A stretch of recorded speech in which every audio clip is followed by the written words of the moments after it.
When's the last time you got out of the office and talked to a customer? And by talk, I mean in the broadest sense. Observe people.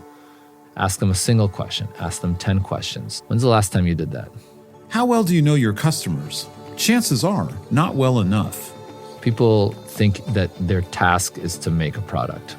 Their task is to understand customer needs and to create a product that meets those needs. And I think that if you're a CEO of a company and you don't speak or interact with customers at least once a week, you're not doing your job.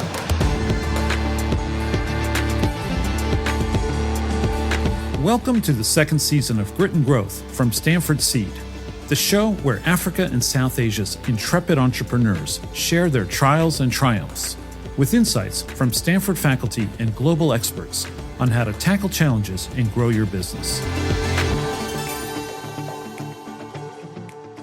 This is the last episode of our second season, and for the season finale, I want to do a little thought experiment. So think about the last purchase you made. Picture it in your mind's eye. Now, given all the other options you had, what made you pick that item? Was it cheaper, sturdier, more eco-friendly?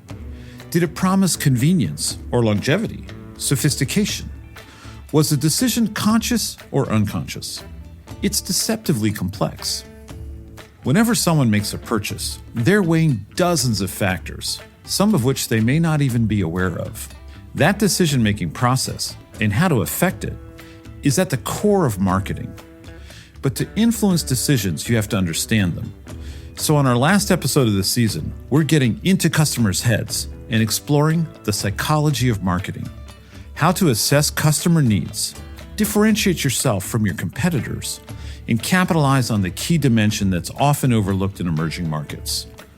And steel wool. We're going to talk a lot about steel wool. Our guest today has no competition. Professor Jonathan Levav. I am the King Philanthropies Professor of Marketing at Stanford's Graduate School of Business. You probably remember Jonathan from our last episode. He's pretty hard to forget. I'm not here to hold your hand. I'm not here to make you feel good about yourself. I'll make you feel good about yourself at lunch, but I'm not making you feel good about yourself in class. Like, that's not the point. I'm here to shake you. I want to get into some of your research interests in a moment, but I thought I might just start by saying, what brought you to marketing? It's an interesting question. So people think like you somehow grow up and at some point in your life, you're like, wow, I want to be a professor of marketing, which I can't imagine anybody's actually had that cognition. And if they have... I've had one, which is that these ads I'm watching on TV suck so bad, surely I could do it better. Yeah, so that doesn't require a PhD necessarily.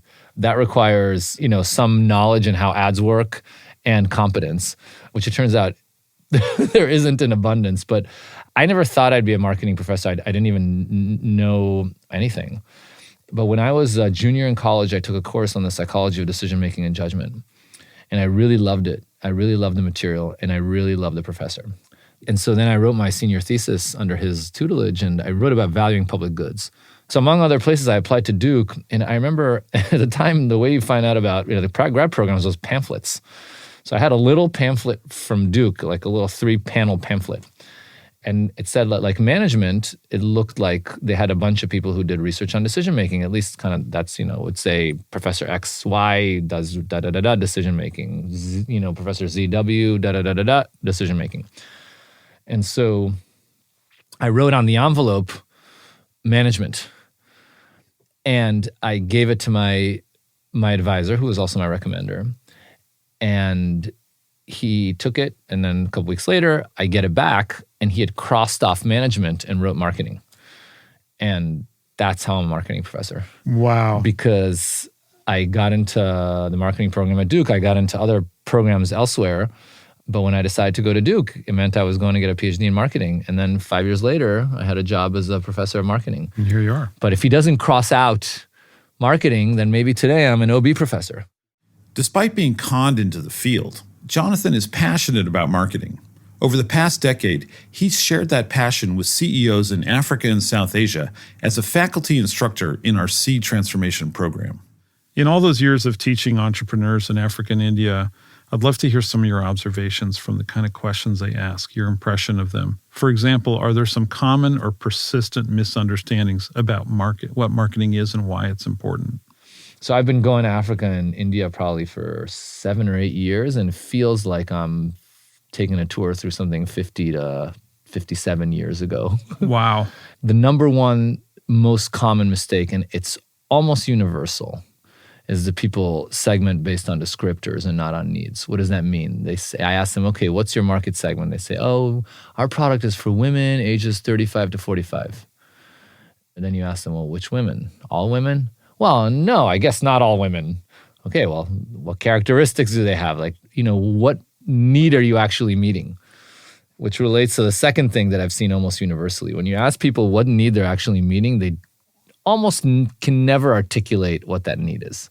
Does that mean anything they don't know beyond very, very basic functionality.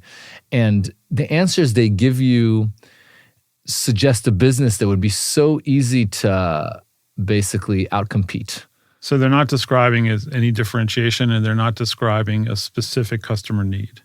They have a very difficult time describing what differentiates them, and they have an equally difficult time describing, when it's related, obviously, what the customer need is.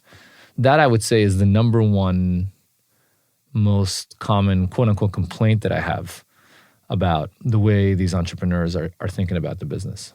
The second thing I would say is that they are extremely literal.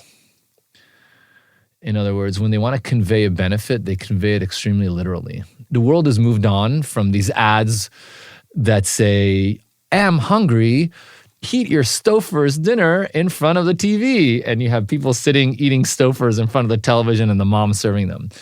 And so sometimes like you travel to these countries and you look at, I used to take pictures of the street ads because it felt like I was walking through this history of what advertising was about and what the conception of marketing was about. So the conception of marketing used to just be, hey, we just explain specifically what this thing does. And then companies realized that, wait a second, you can appeal to people in lots of different ways and you can create competitive advantages along values that are way beyond the very literal thing the product does. Like, why do people pay a lot of money for Nike shoes? I could pay less money for some other pair of shoes. Well, I pay it because Nike is connected to all kinds of things that are kind of psychological variables. And that's what they communicate to you. They don't communicate to you just the specific functionality of the shoe. Jonathan pays special attention to the psychological dimensions of marketing, which includes a whole social element. So think about psychology as including everything that's both intrapersonal and interpersonal. So things with respect to myself, like the feeling something gives me, and things with respect to other people, my interaction with them, the feelings I have from those other people, the things I do in order for those other people to interpret me in a certain way. When I was growing up in Israel, we didn't have a lot of imports. And so when somebody would go abroad, this was in the early 80s, somebody would go abroad and like bring a pair of Nikes or Adidas shoes. My uncle from America would come and bring me a pair of Nikes. You were the president. You were the greatest thing ever with that pair of Adidas shoes, where everybody had the domestic brand and you had it. Yeah, totally. By the way, that's pure psychology, 100%. There's nothing functional about it. It's not that those Nike shoes would make me walk any faster. They just made me feel way better and be cooler. There are plenty of needs in the world. So how should an entrepreneur determine which ones to address? The first thing to understand is that entrepreneurship is a personal decision. The needs that you address them because you find them interesting. There's plenty of needs you could potentially address, some more profitable, some less profitable. Ultimately, the decision is kind of, what do you like to do? What problem do you like to solve? What type of problem? Some people like construction. Some people like rice. Some people like technology. Some people like chicken wire. I quote all kinds of different products that I've seen at Seed. We have a guy who makes, steel wool, and he's the most passionate guy I've ever met about his product, but it's steel wool. It's actually a great example because even for steel wool, there's psychology. It's easy to imagine that there's psychology for a medical practice. Right? It's easy to imagine there's psychology for a construction project, architecture, anything related to design. But if you can put psychology into steel wool, you will be the number one steel wool manufacturer on the continent, period, end of story. Eventually, though, entrepreneurs have to turn their focus outwards. Because while the entrepreneur decides what needs they're going to fulfill, the customer decides if they did it well. So then you have to look at that space and ask yourself, okay, what type of people are out there Well, there's three types. There's people that are in the market and consuming. There's people who are not in the market but would consume. And then there's people for whom it's just not relevant. So I don't know, if I'm allergic to steel, maybe I'll never, ever use steel wool. It's not relevant to me. But maybe I really like to wash my dishes, but right now I use a sponge, but I would use steel wool, right? So I'm not a consumer of it, but I would potentially be in the market. Now within that, you want to think about three potential dimensions. The first dimension is the functional dimension, okay? So how this steel wool feels against my skin, different people have different preferences with respect to that. Different people have different preferences with respect to cleaning, with respect to ease. Second dimension is economic. How sensitive they are to price. What is the cost of what they're currently doing versus the cost of what you would potentially solve for them? So someone who cleans all the time, for them, the economics of buying the steel wool might be very different than somebody who cleans only occasionally or someone who uses their fingernails. I mean, I think the interesting thing about seed companies is they function in environments in which people have relatively little disposable income, and consuming anything requires an enormous amount of trade-offs. And as a result, you have to really be worth it. You have to really, really be worth it. It means the sharpness of the benefit has to be so obvious to consumers. The third dimension is psychological, and that's the part that I feel is the biggest hole and the biggest opportunity. People hate this term, but it's a total blue ocean, especially in Africa and India, as I've seen it, to create products that people will resonate with on a psychological dimension. Okay, and so then what you say to yourself, okay, what are people's attitudes with respect to cleanliness? What does it stand for in their minds? How does it make them feel about their status? If they're the ones cleaning, do they feel low status? So then maybe I have to create a brand that will make them feel empowered, and now they're powerful cleaners, right? Something like that. And so that kind of understanding actually requires a fair amount of anthropological work. So a fair amount of first observation, unintrusive observation, and then really talking to people and trying to understand what's the context of this cleaning experience in their life. Kind of what does it mean? How much do they think about it? And so on and so forth. What type of concepts would appeal to that kind of person? So think about it as answers to three questions, or sort of there's three potential advantages. One is my product can work better. Second is my product can be cheaper. And third is my product can feel better. Successful marketing positions your product as the solution to a customer's need. But how do you know what they need? To find out, you've got to do some legwork. So how do they go about understanding their customer needs? I'm going to return a question with a question. But the question is not to you, Darius, but to the actual entrepreneur. When's the last time you got out of the office and talked to a customer? And by talk, I mean in the broadest sense. Observe people. What are they consuming? Ask them then about what they're consuming. Do it in a systematic way. Ask them a single question. Ask them 10 questions. See what they post on social media.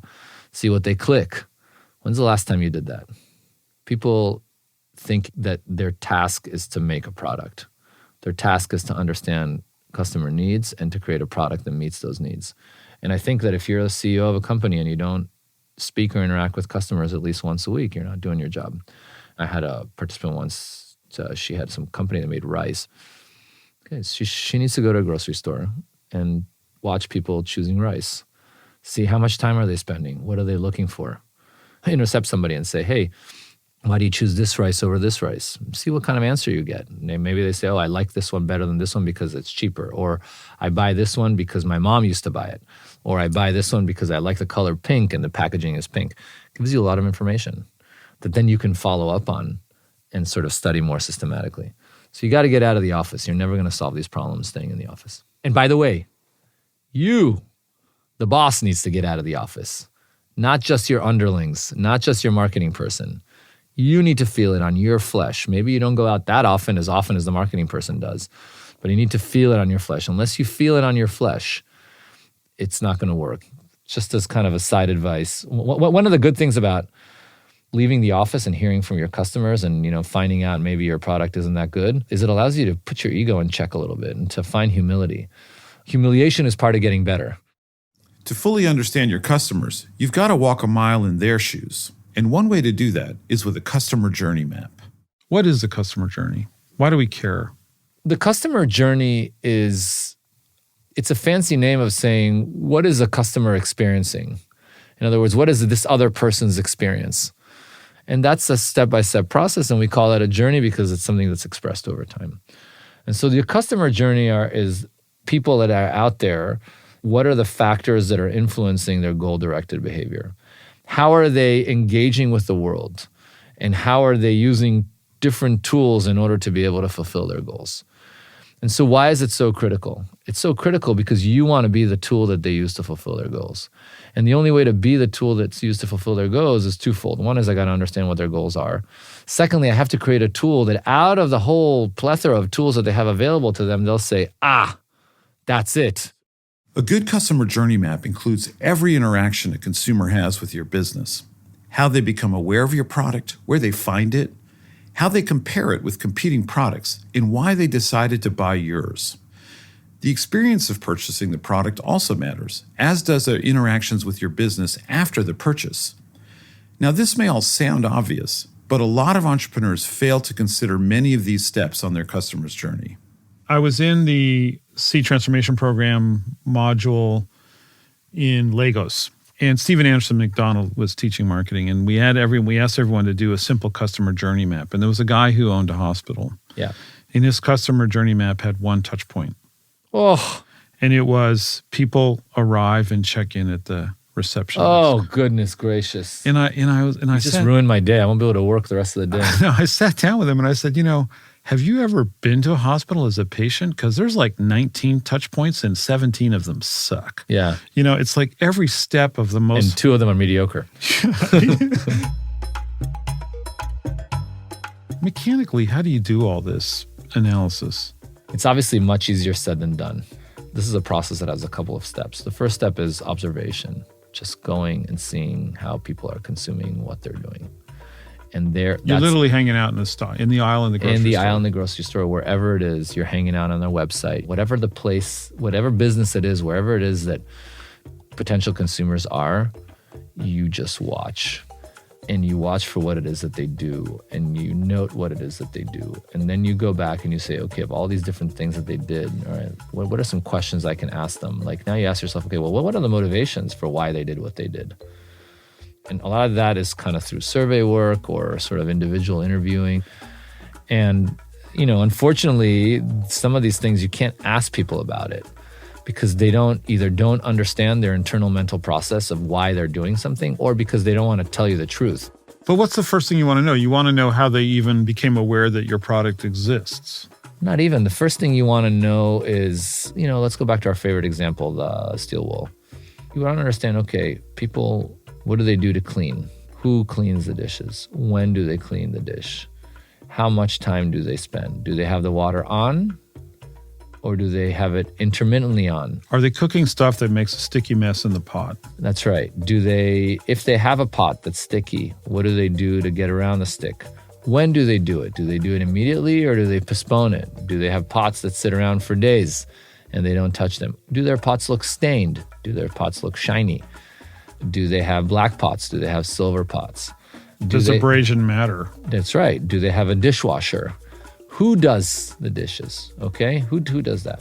Who seems key, right? Because now you're honing in on the buyer. Well, no, potentially, but if I make my teenager do it, he's not the buyer. He's just the user, right? He's not the decision-making unit. I am. So we have to figure out, is the user the decision-making unit? Then there's the process of purchasing this stuff. When do they purchase it? How much stock do they have to have left before it triggers a purchase? When they go to the store, how much time do they spend in front of the aisle where they're making that selection? Do they feel different things? Do they touch them? Do they read the text? How sensitive are they to promotions? How frequently does this stuff happen? All that is part of the journey, right? Because it's all part of elements of this goal-directed behavior that relates overall to cleaning. And each one of those steps, each one of those little sub-goals is an opportunity for you to create value and to stand out. Can you give me, it can be steel wool or another one, an example where you're creating value along some of those key milestones or those key inflection points in the customer journey? Sure, let's take steel wool. Okay. Just because I know you want me off steel wool, but I think steel wool is a great example because if you can do this for steel wool, you can do it for anything. And surely there's listeners now that are saying, why is he only talking about steel wool? It's a business to consumer product. I'm in business to business. And people in business to business world, what they forget is that they're selling to people. As long as you're not selling to computers, you're selling to people. And people in this firm that are buying from you have a journey too. And the firm has a journey. And the firm has a context. And you got to understand those things in the exact same way. It's not a different skill. So I'm gonna annoy your listeners and talk about just steel. Keep talking just steel wool. Keep talking about steel wool. So now I have these touch points where I can create value. So I can create value in the simplest sense when the person is washing the pot. How much you charge, how big the package is, these are other touch points. These are all opportunities to influence people's goal-directed behavior, to give them a tool. And in those different places, you have different opportunities to differentiate yourself. Do I need a behavioral psychologist to help me make these surveys? No, you don't necessarily need a behavioral psychologist to help you make these surveys. You have to have someone who's sensitive to behavior and who asks a question in a way that's going to give you information that allows you to make a decision, as opposed to creates a question that just gives you a piece of information that is you want to hear, but that doesn't help you make a decision. This point is important. It's not enough to just ask questions. You have to work with a goal in mind. One of the big issues that happens just kind of in research in general and experimentation in general in businesses is that people say, okay, I'm going to run an experiment. No, the thing should be is, what decision do I want to make? Okay, what data do I need in order to be able to make that decision? Okay, well, how do I set up an experiment to give me the data to be able to make that decision? I thought you said it so well. You need to have a question you're trying to answer, a decision you're trying to make. So what data do you need to make that decision? What questions do you ask to get that data? Yeah, that's the difference between someone who's just like an average leader versus someone who's actually a leader that's going to be someone who's going to make decisions that matter. Is if you start the data collection only after you figure out what decision do I have to make. And then the data collection is open-ended, right? You have to have the flexibility to be able to say, hey, depending on what the data say, I will make the decision. That's different than saying, I know what decision I want to make. I know what the answer I want it to be. I'm going to look for data to support that answer. Careful, that's different.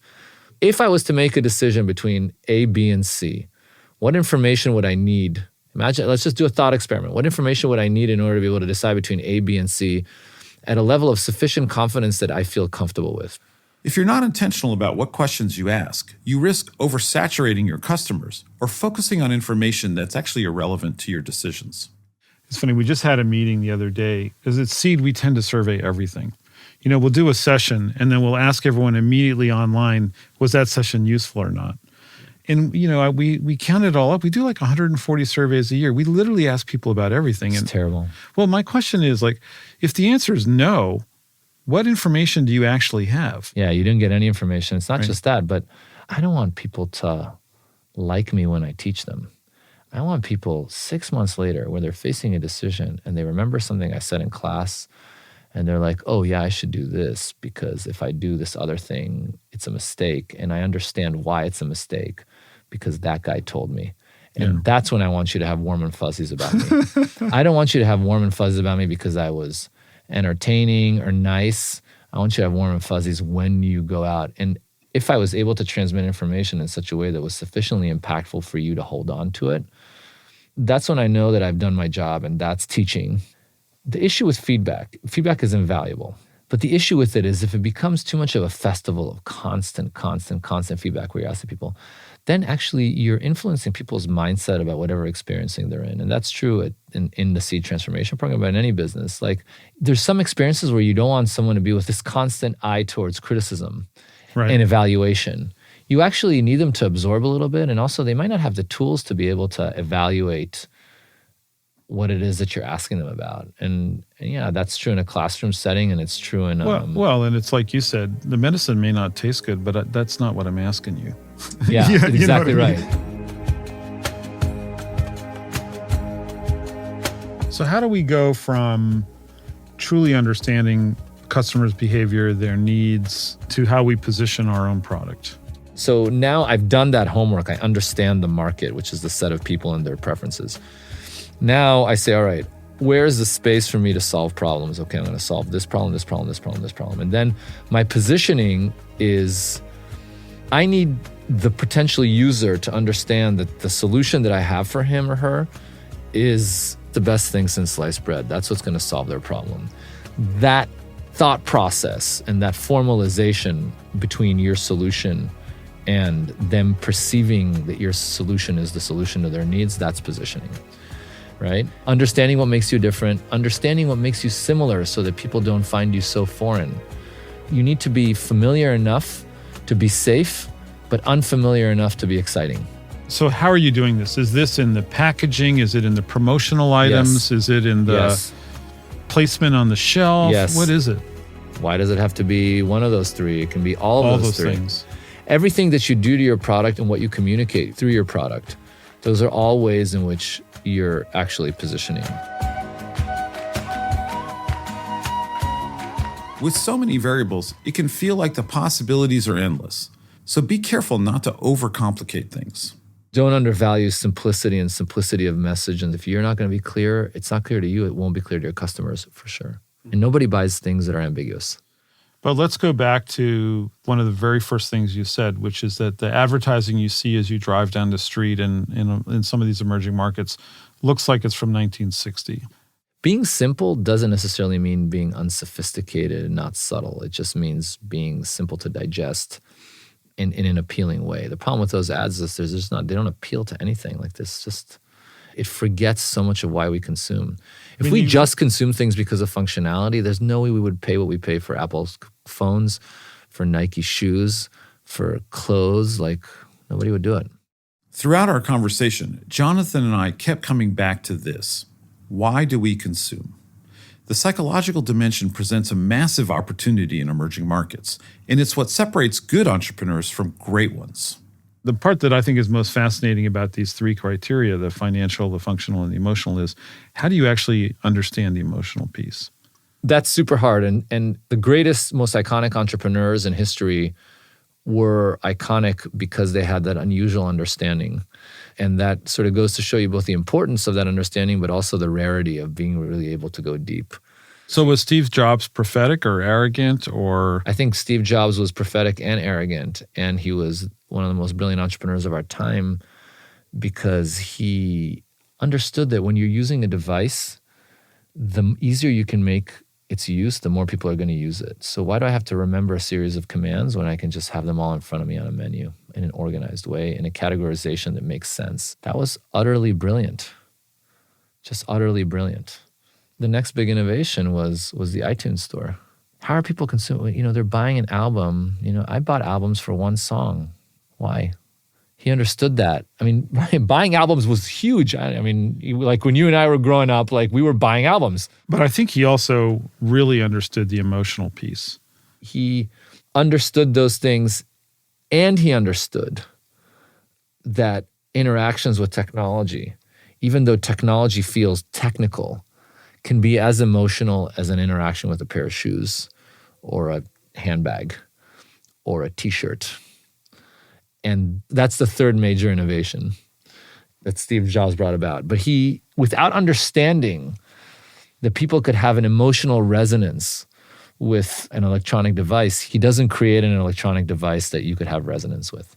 Understood. But he still took away my microphone jack. Yeah, but that's a little detail. In marketing, you're offering consumers an answer.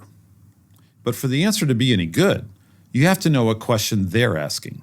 So talk to your customers and assess their needs using the tools at your disposal: interviews, surveys, customer journey maps. But research deliberately. Know what information you will need to make a decision. Once you've identified those customer needs, figure out how your product fulfills them across the dimensions that we outlined: functional, financial, and especially psychological. Use positioning to make that story cohesive. If you execute on these fundamentals, you won't just sell products.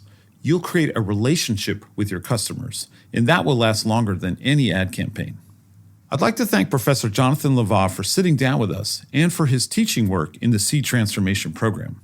I also want to thank Bijesh Shah, Director of Steel Wool Africa, based in Kenya. Bijesh had no idea that his business would become such an interesting example in this episode.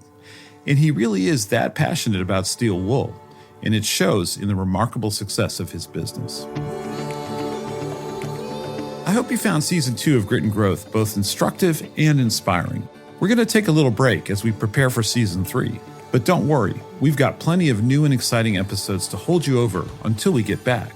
So keep your eyes on the feed for some bonus podcasts. And if you have a topic you'd like us to cover next season, or a story of your own, get in touch. We'd love to hear from you. From all of us here at Stanford Seed, we wish you a safe and happy new year, and we'll see you in 2023.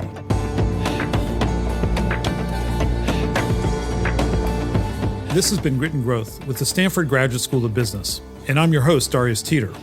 If you like this episode, leave us a review on your podcast app. It really helps us to share the stories of these incredible entrepreneurs with as many people as possible. To learn how Stanford Graduate School of Business is partnering with entrepreneurs in Africa and Asia, head over to the Stanford Seed website at seed.stanford.edu/podcast. Grit and Growth is a podcast by Stanford Seed. Erica Amawake-Ajay and VN Virgin researched and developed content for this episode. Kendra Gladich is our production coordinator, and our executive producer is Tiffany Steves, with writing and production from Andrew Ganem and sound design and mixing by Alex Bennett at Lower Street Media. Thanks for joining us. We'll see you next time.